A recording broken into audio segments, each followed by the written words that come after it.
está no momento de apresentação. Então, Piuí é uma cidade de 36 mil habitantes, situada entre a região da Serra da Canastra e o Lago de Furnas, em que, por toda a área urbana, as serras que emolduram a cidade são avistadas. Então, essa mesma condição que tem ali em Congonhas, de se preservar a serra, em razão de que do adro das igrejas você avista aquela paisagem, nós temos também em Piuí. É difícil uma rua que você passe em Piuí que você não vai avistar uma serra. Essa daí é a nossa Serra do Andaime, com o Cucurute ali num plano do meio, nossas igrejas, tudo isso. Pode passar? Bom, da mesma forma, vários mirantes no alto das serras são frequentados pela população para contemplação da cidade e da planície que se estende até a Serra da Canastra. Piuí ele tem uma localização, quando lá em 1741 foi escolhido o lugar onde seria o povoamento, muito interessante, porque a gente tem uma serra muito rica de campos rupestres, como vocês estão vendo no primeiro plano aí, em que eu tenho espécies endêmicas, espécies ameaçadas de extinção, a gente vai falar melhor disso mais à frente. Logo abaixo eu tenho a cidade, em que a cidade bebe a água que é produzido nesses campos rupestres, portanto, água reconhecida pelo Comitê de Bacia Hidrográfica como água de classe 1, então a gente tem a condição de tomar uma água de uma qualidade muito boa na cidade, graças, até então, à preservação das nossas serras, e da cidade para lá se inicia uma extensa planície agricultável, de terras muito boas, em que se produz café da melhor qualidade, queijo da melhor qualidade. Então, nós temos tudo. Nós temos terras férteis para a produção agrícola, e temos produção agrícola, mas nós temos as serras que não podem ser entendidas como locais em que não está tendo simplesmente retirada econômica delas. Elas estão ali, elas estão prestando serviços ambientais, elas cuidam da regulação climática, elas fornecem a água que é consumida, e hoje, principalmente, elas cuidam da biodiversidade. A biodiversidade, o Brasil é o país com a maior biodiversidade do planeta. Nenhum outro país tem tantas plantas e animais diferentes quanto nós temos. E o repositório, o local onde essas espécies se encontram, são as áreas naturais, são as áreas tidas como não economicamente ativas hoje em dia, que a gente tem que mudar esse modelo. Pode passar mais um, por favor? Bom, além de serras muito bonitas, a gente tem cursos d'água de grande beleza cênica, que impulsionam o turismo no local. A foto da esquerda é da Cachoeira da Belinha, o nosso nome é Movimento Amigos do Araras e Belinha, então a Belinha é a da esquerda. O do meio, o Ribeirão Araras, é do Ribeirão Araras que a cidade bebe a sua água, olha que água de qualidade excelente, e depois ali o Poço do Cipó. Notem que, quando eu digo impulsiona o turismo, impulsiona mesmo, não é que tem potencial para, não. Hoje nós já temos restaurantes, nós já temos pousadas, boa parte do turismo da Serra da Canastra e do Lago de Furnas se hospeda em Piuí, em razão de ser uma cidade um pouco maior, com mais estrutura, e usufruem dessas serras, do que essas serras oferecem durante a sua estadia na região. Então, isso hoje já acontece, já é uma realidade. Pode passar? Bom, o uso religioso das nossas serras é outro ponto muito importante de ser trazido, pois é frequente.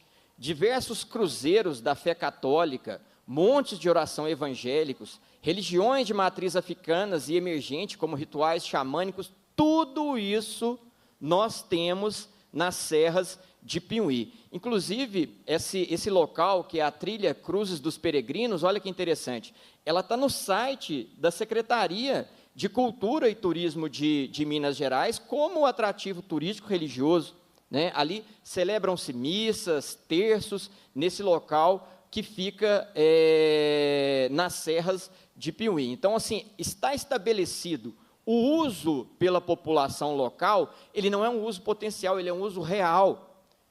A população piuiense utiliza as suas serras, Ela gosta das suas serras e vai até elas cotidianamente. Pode passar? Cavidades naturais, lá as nossas cavidades, elas estão muito longe de ser do tamanho dos que ocorrem lá em Luislândia, que foi falado aqui, mas porque Piuí, nessa parte em específico, apesar de Piuí possuir uma região kárstica de calcário, onde é esperada a ocorrência de grande quantidade de cavernas, essas cavernas são pequenininhas, mas o seu grau de importância, de relevância pela legislação, ele precisa ser avaliado porque ele pode ser até maior, porque caverna, quando não ocorre na área onde é esperado que tenha muita caverna, o grau de relevância dela, né, Lince, ele pode ser, inclusive, ser considerado maior. Então, elas ali têm acesso ao homem, né, que é o que caracteriza minimamente aí, ser uma cavidade natural, e a gente precisa de pesquisa. Precisamos de gente lá entendendo, pesquisando, caracterizando. A gente sabe que existe, mas precisamos avançar nisso. Mais uma. Temos uma relevância ambiental muito grande. Essa matéria saiu no G1, no domingo agora. A gente tem feito algumas parcerias com universidades federais que levam pesquisadores até Piuí para fazer os levantamentos ambientais da flora e da fauna. Nesse caso aí, a gente descobriu uma flor da família do girassol e uma planta que não era encontrada na cidade há mais de 200 anos, ela foi reencontrada. Interessante como que as lutas elas se conversam. Essa planta, da flor da família do girassol, ela foi encontrada pelo João Lobo. E o João Lobo, amigo do Hugo, é um grande ativista, né, pela Serra do Pires, esteve em Piuí, fazendo um trabalho de levantamento botânico e descobriu aí essa família, essa flor da família do girassol que está sendo descrita pela ciência. Aquela imagem do meio é uma coleta botânica feita em 1819, portanto, há 205 anos, e nós sabemos exatamente que é em abril de 1819, por Auguste Saint-Hilaire, um naturalista francês que, passando pela região, coletou essa planta nas serras de Piuí e utilizou essa planta para ser a referência da espécie, né, o que a gente chama de espécime tipo.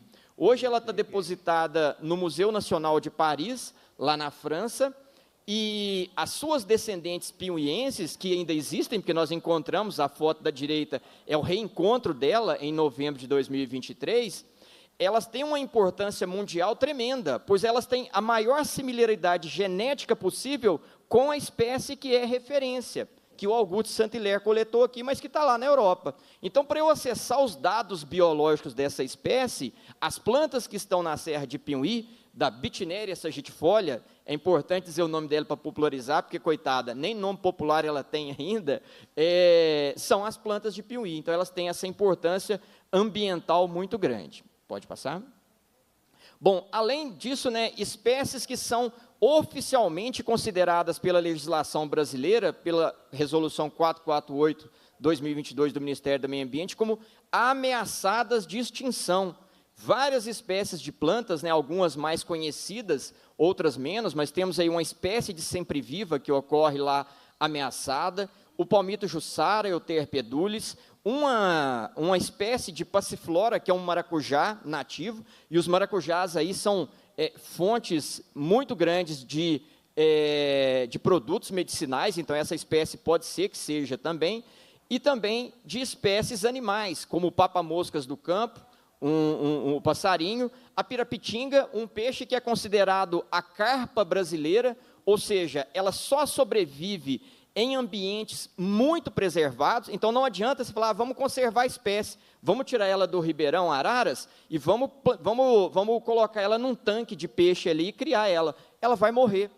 Você só consegue preservar a espécie preservando o ambiente onde ela se encontra, né? E além do lendário tamanduá-bandeira, um dos grandes mamíferos que a gente tem lá, também reconhecido nessa portaria 448 como ameaçado de extinção. Pode passar? Bom, sobre arqueologia histórica, né, que estuda a partir do período colonial, a gente tem uma série de vestígios.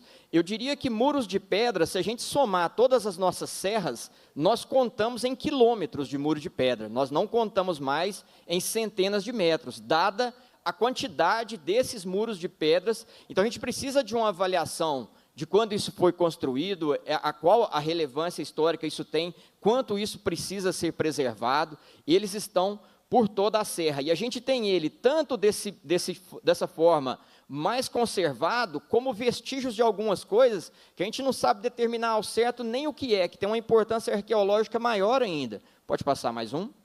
Como, por exemplo, essas rochas incrustadas nesse pequeno barranco, parecendo ser uma associação de um valo junto com o muro de pedras. A gente não sabe determinar isso ainda. A gente apresentou isso em vídeo para um arqueólogo, Fernando Caminhão. Ele, na avaliação dele, é algo do cunho arqueológico, mas que necessita de maior estudo, necessita ir lá. E isso vai ser feito por quem? Vai ser feito pelas mineradoras que vão querer ir lá minerar, o relatório delas que vai entrar antes do Estado independente, de alguém com independência, ir lá e verificar o que são esses vestígios, qual é a importância que isso tem. Pode passar. E, por fim, as nossas indicações geográficas, né? Porque quando defende-se mineração, fala-se muito no aquecimento da economia, e pouco se fala no tanto que essa atividade minerária vai impactar negativamente as atividades econômicas que já existem na região, vão ser impactadas por essa mineração, como, por exemplo, a gente faz parte de indicação geográfica do queijo canastra e do café da canastra. E aí, gente, uma indicação geográfica, ela é dada a um produto em razão das condições geográficas, geomorfológicas, é porque existe serra, é porque tem água de qualidade. É por isso que o município de Pinhuí faz jus a estar nessas indicações geográficas. Então, se eu não preservar o que me faz jus a estar nessas indicações, no futuro eu posso, inclusive, perder essas indicações geográficas em razão disso, né? Sem falar nas condições muito bem colocadas pela Helenice mais cedo aqui, da interferência ambiental mesmo, em qualidade de água, em qualidade climática, que por si só vai interferir na qualidade do produto. Mas a gente pode, lá no futuro, esses selos permitem que eu possa produzir menos vendendo mais caro. E quando eu faço isso, eu incluo a agricultura familiar. Porque a agricultura familiar, para ela se sustentar, ela produz pouco, então ela tem que ter um valor agregado maior. Então é muito importante a gente preservar a serra sob a ótica dessas condições que estão estabelecidas economicamente e que não podem ser perdidas.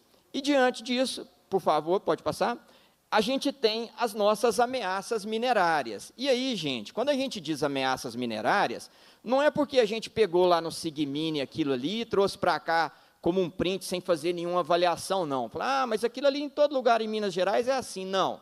Nós estamos falando de polígonos minerários que têm pelo menos uma ou duas evidências de clara intenção de se minerar, seja entrada de licenciamento ambiental, seja cessão de minerária entre uma empresa e outra, entre CPF para CNPJ, enfim, tudo isso aí a gente tem como caracterizar como real ameaça minerária.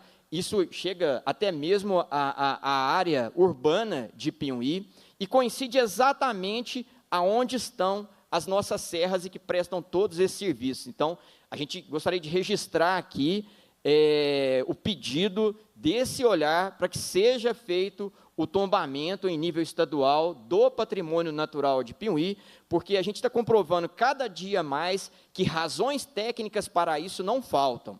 Nós não estamos aqui, eu quero que lá seja tombado como patrimônio natural, porque eu sou contra a mineração, não. Isso é um motivo secundário, é porque lá tem justificativa técnica, características que justificam isso, sob o aspecto natural, cultural, religioso, sob qualquer ótica que a gente queira avaliar. E agradecemos mais uma vez a oportunidade de estar aqui apresentando a nossa luta. Muito obrigado. Nós queremos te agradecer bastante. Eu quero lembrar que a apresentação feita, ela fica